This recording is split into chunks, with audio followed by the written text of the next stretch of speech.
বন্ধুরা আসসালামু আলাইকুম। চলো আজ আমার মায়ের হাতের পিঠা বানানোর রেসিপি আপনাদের সাথে শেয়ার করব।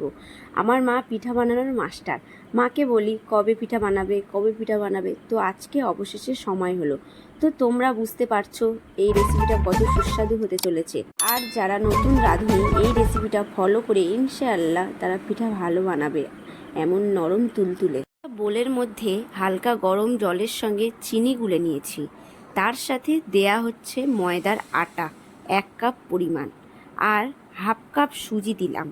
এরপর সামান্য পরিমাণ লবণ দিলাম যাতে মিশ্রিটাকে ব্যালেন্স করা যায়।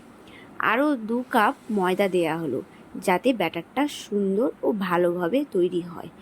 আমি আমার মায়ের কাছ থেকে শিখেছি। বলে না, মানুষের শেখার কোনো বয়স নেই। আপনারা খেয়াল করলে একটু বুঝতে পারবেন পিঠার মিশ্রণটা কেমন করে ফেটে নেওয়া হচ্ছে, যতক্ষণ পর্যন্ত চিনি গলে না যাচ্ছে। চিনি এমনভাবে ফেটে নিতে হবে। আর আমাদের 1.5 কাপের মতো পানি লেগেছে। চলো এবার চুলাতে যাওয়া যাক।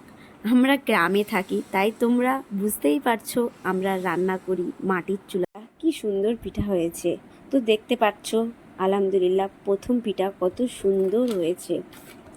আর শুরু থেকে শেষ পর্যন্ত চুলার জাল মিডিয়াম রাখবেন। এবার আপনাদের ছিঁড়ে দেখাবো পিঠা কত পারফেক্ট হয়েছে। তেলে পিঠা বাড়িতে ট্রাই করবেন আপনারা, আর কেমন হয়েছে আমাকে কমেন্ট বক্সে জানাবেন। প্লিজ লাইক, কমেন্ট আর শেয়ার করবেন। ধন্যবাদ।